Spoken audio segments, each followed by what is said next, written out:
Okay, so in today's lesson, we're going to talk about the other bits of evidence for biological change because we've talked about some bits of evidence for biological change in terms of those geological timescales, but we want to talk about other bits of evidence, and there's lots. Okay, we're going to talk about structural evidence, for example, and there's also biogeographical evidence. Okay, and other bits of evidence is like your coccyx. It's a great evidence for evolution, something we're not going to talk about, but it's a vestigial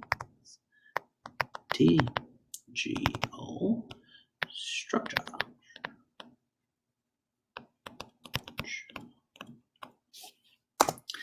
Okay, so pause the video here, have a go at these three quick questions, and we're going to talk about them together in class. All right, so in the study design, we're talking about changes in biodiversity over time still, and still about evidence of biological change over time, but specifically here we're going to talk about biogeography, the controversial area of developmental biology, and also structural morphology. And then also we want to talk about different patterns of biological change, and these patterns are divergent and convergent evolution. Okay, so why do we have so much evidence, right? Last time we talked about so much evidence.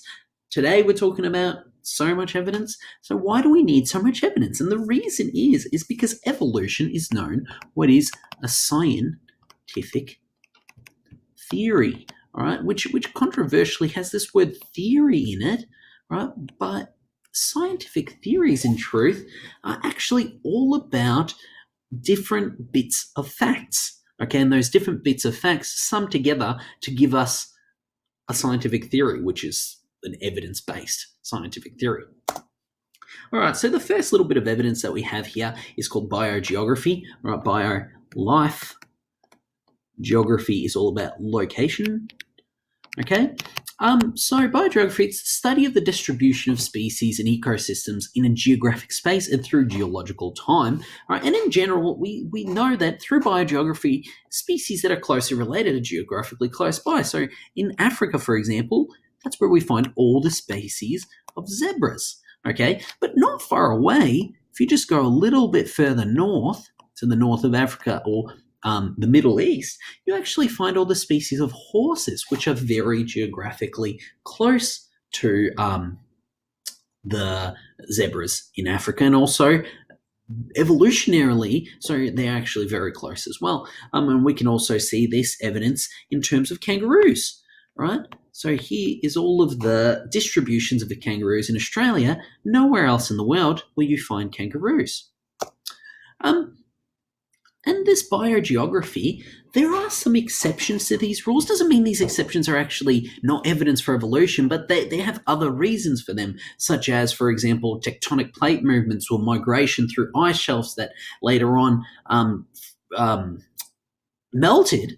Okay, and so because of that, we have things like these marsupials that we find lots and lots of marsupials in Australia, obviously, like kangaroos and all that stuff. But we also find marsupials in South America and the bottom parts of North America, and that's to do with this here, which is the tectonic plate movements. We think that those animals moved across those places, and then after that movement, the animals moved across the places, and then the tectonic plates moved, separating them.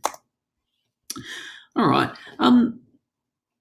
The other type of evidence for evolution is what we call comparative morphology, okay? And when we say morphology in biology, we're talking about the anatomy, okay, the makeup of a species, and it actually can lead to some misunderstandings in terms of their evolutionary relationships, but it also gives us a lot of important evidence about their evolutionary relationship. The first kind of comparative morphology type is called homologous structures, okay? And these are organs or bones of different species which are functionally different but have structural commonalities, okay? So for example, our human hand, okay, our what we call the pentadactyl limb. Pentadactyl limb. Limb. Okay, that human hand, as you can see, in a human, we have a humerus, we have a ulna and a radius, all right? And then we have this hand structure, which is made up of carpals, metacarpals, and phalanges. And so we have 5 fingers. That's where pentadactyl comes from, okay? Our hand is used for grabbing stuff, all right? Like I can grab my phone, okay? On the other hand, if we look at the pentadactyl limb of a cat, okay, it also has a humerus, radius, ulna, carpals, metacarpals, and phalanges, and also 5 fingers.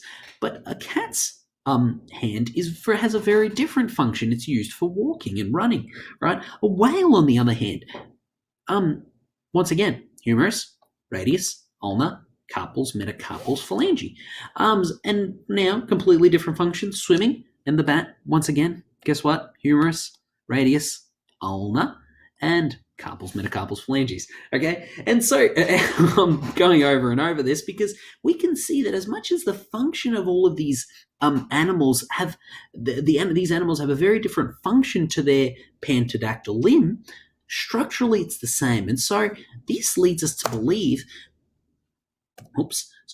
This leads us to believe that evolution must have driven these species apart. And we're going to talk about that in a second.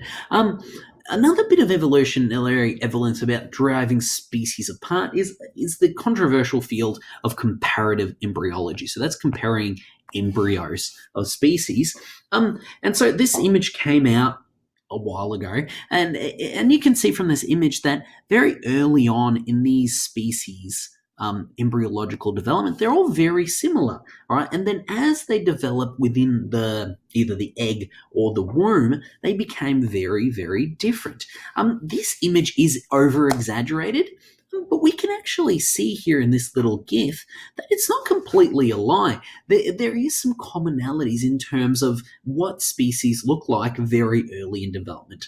Just maybe scientists push this a little bit too much early on. But both structural homology and comparative embryology lead us to what we call divergent evolution, okay? And this is where a closely related species with a common ancestor become more dissimilar over time due to responses to different environmental conditions, okay?